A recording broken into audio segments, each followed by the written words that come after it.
শাহদাত জঙ্গি সন্দেহে পশ্চিম বর্ধমানের পর এবার গ্রেফতার পূর্ব বর্ধমানের বাসিন্দা আনোয়ার। চেন্নাই থেকে তাকে গ্রেফতার করেছে বেঙ্গল এসটিএফ। এই নিয়ে শাহদাত জঙ্গি সন্দেহে গ্রেফতারের সংখ্যা বেড়ে দাঁড়ালো ৩। গ্রামে শান্ত ভদ্র বলে পরিচিত আনোয়ার জঙ্গি সন্দেহে গ্রেফতার হতেই হতবাক প্রতিবেশী থেকে গ্রামবাসীরা। তাকে মিথ্যেভাবে ফাঁসিয়ে গ্রেফতার করেছে এসটিএফ বলছে পরিবার। পূর্ব বর্ধমান জেলার মঙ্গলকোটের কুলসোনা গ্রামের বাসিন্দা শেখ আনোয়ার মাস ৪-৫ আগে দক্ষিণ ভারতের চেন্নাইয়ে রাজে গিয়েছিলেন আর্থিক অনটনের জেরে। এরপর গতকাল সন্ধ্যেবেলায় আনোয়ারের পরিবারের লোককে ফোন করে বেঙ্গল এসটিএফ এর কর্মীরা জানায় জঙ্গি সন্দেহে তাকে চেন্নাই থেকে গ্রেফতার করা হয়েছে। এরপর থেকে আনোয়ারের পরিবারের লোকেরা আর কোনো খবর পায়নি বলেই জানাচ্ছে।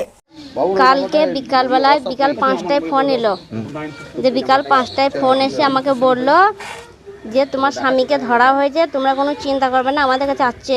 তাই বললো। কি কারণে ধরা হয়েছে বলেছে? ওইগুলো জিজ্ঞেস কিছু বলে নাই আমাকে, খালি বললো তোমার স্বামীকে আমরা ধরেছি, এইসব বললো। চেন্নাই কাজ করতে গিয়েছিল, এর তো 6 মাস হচ্ছে। এই গ্রামে আসে, আবার বাইরে যায়, আবার আসে, এমনিতে 2-3 মাস থাকে, আবার চলে আসে আমাদের বাড়িতে। আমরা আছি, আমি আছি, আমার বিটিগুলো আছে, আমার ছোটো ছোটো 3টে বিটি আছে। তার আগেও একবার ধরা হয়েছিল, তখন কিছু পায় নাই, কেউ আবার ছেড়ে দিয়েছিল, কিছু তো পায় নাই, ছেড়ে দিয়েছে। তো আবার কালকে ধরেছিল, ওকে কেউ ফাঁসানো হয়েছে, বিচার চাই। এমনি মিথ্যা মামলায় ফাঁসানো হচ্ছে ওকে বারে বারে। আগে খাবেও ফাঁসানো হলো, কিছু পায় নাই ওকে, যে আবার কালকে ফাঁসানো হয়েছিল, কালকে আবার ধরেছে।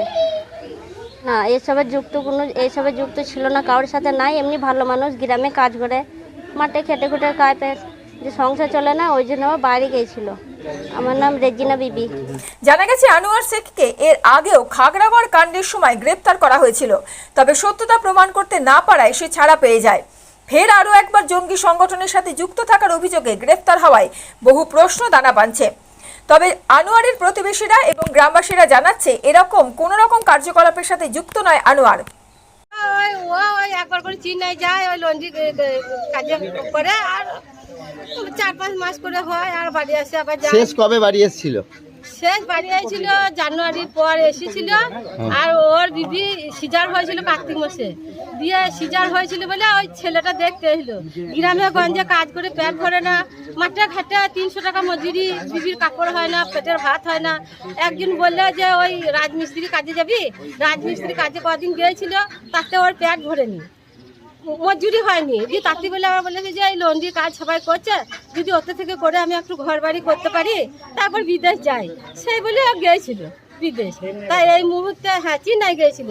এই মুহূর্তে ওর কোনো প্রবলেম নাই গ্রামের ভেতরে। আপনারা জানেন ওর কটা ছেলে পিলে? ও 4টে মেয়ে হয়েছে, একটা ছেলে দেখতে গিয়ে 4টে মেয়ে হয়েছে, একটা মরে গেছে, এখন 3 ছেলে আছে। 3টে মেয়ে। তারা কোথায় থাকে? 3টে মেয়ে এখানেই থাকে, ওদের ঘর বাড়ি নেই, ঘর বাড়ি নেই। ওরা যে বলছে জঙ্গি সংগঠনের সাথে এটা কি? না, ওসব আমাদের কিচ্ছু নয়। ও কে হয়তো মিচ্ছি করে সূত্রবাতি করে বলেছে, ওসব কিচ্ছু নয়, ও মিচ্ছি, ওসব হয়তো কে মিচ্ছি করে মিচ্ছি বদনাম দিয়েছে। এর আগে কি ও কোনো অন্য জায়গায় কাজে গিয়েছিল না?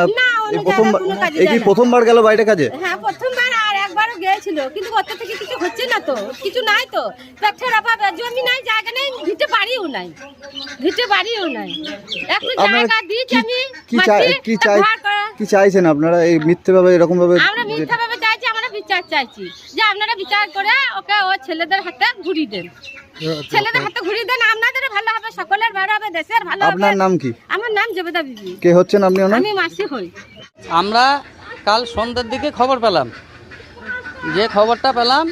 যে ওখানে যারা গ্রেপ্তার করেছেন ওনারা এদের বাড়িতে ফোন করেছে। তো তারপরে আমরা গ্রামবাসীরা জানলাম, তো যেটা একটা আভাস যেটা আমরা শুনছি নাকি, যে জঙ্গি সংগঠনের সন্দেহজনকভাবে ওকে অ্যারেস্ট করেছে। তো জঙ্গি সংগঠনের সঙ্গে ও যুক্ত কি না সেটা ভালোভাবে জানাটা দরকার। আর জঙ্গি সংগঠন বলে আমাদের এখানে কোনো জিনিস নাই, কোনো প্রমাণ দিতে পারবে না। বিশেষ করে এই কুলসোনা গ্রাম বা এই মঙ্গলকোটের মধ্যে প্রমাণিত আজ পর্যন্ত কোনো দিন কেউ দিতে পারে নাই, আজও পারবে না। এটা একটা সন্দেহজনকভাবে যে কাণ্ড হয়েছিল সেই সময়তেও কিন্তু তাকে গ্রেপ্তার করা হয়েছিল, পরে তাকে ছেড়ে দেওয়া হয়েছিল। সেটা গ্রেপ্তার করা হয়েছিল। যদি সে সত্যিকারই যদি দোষী হতো তাহলে তাকে ছেড়ে দেওয়া হলো কেন? তার তো সাজা হতো। ধরেছিল পুলিশ? হ্যাঁ ধরেছিল, সন্দেহজনকভাবে ধরেছিল। সেইভাবে সন্দেহজনকভাবে আজও কাউকে গ্রেপ্তার করতে পারে। আজকে গ্রামের ছেলেরা যারা বাইরে যে কাজ করছে, আজকে তো তারা আর বাইরে যেতে পারছে না, যেইভাবে তো একে একে সকলকেই তো গ্রেপ্তার করবে।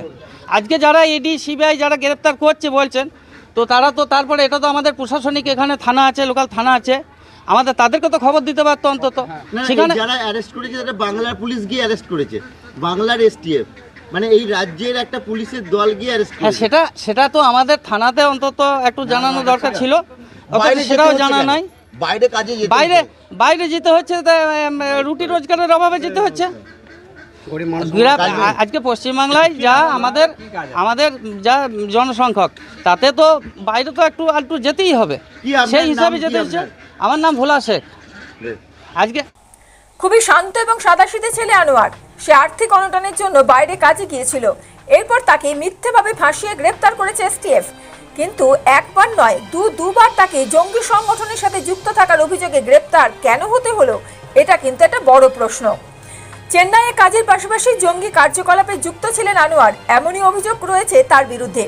সে এই রাজ্য ছাড়াও অন্য রাজ্যে জঙ্গি কার্যকলাপে যুক্ত হওয়ার জন্য মগজ ধোলাইয়ে কাজ করত বলেও প্রাথমিকভাবে এসটিএফ এর খবরে উঠে এসেছে।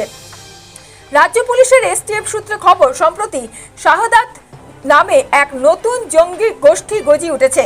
সর্বপ্রথম বাংলার পশ্চিম বর্ধমানের কাঁকসা থেকে এই সংগঠনের জঙ্গি সন্দেহে হাবিবুল্লাহকে পাকড়াও করেছিল এসটিএফ। বাংলাদেশও এই জঙ্গি গোষ্ঠী বেশ সক্রিয়। সেই গোষ্ঠীর সঙ্গে মোহাম্মদ হাবিবুল্লাহ যোগ রয়েছে বলে খবর। এরপর হাবিবুল্লাহকে জেরা করে উঠে আসে আরও এক ব্যক্তির নাম, ধৃতের নাম হেরাজ শেখ। এরপর হাবিবুল্লাহকে জেরা করে আনোয়ার শেখের নাম উঠে আসে। শুক্রবার 28শে জুন তাকে গ্রেফতার করা হয় বলে জানা যাচ্ছে। প্রাথমিকভাবে এও জানা গিয়েছে হাবিবুল্লাহ ডান হাত হিসেবে কাজ করত আনোয়ার। তবে পশ্চিমবঙ্গের বিভিন্ন যুবকের জঙ্গি সংগঠনের সাথে যুক্ত থাকার খবর সামনে আসতেই প্রশ্ন উঠতে শুরু করেছে, তবে কি জঙ্গিদের স্বর্গদ্বার হয়ে উঠল Paschimbanga? Bureau report, mobile news 910।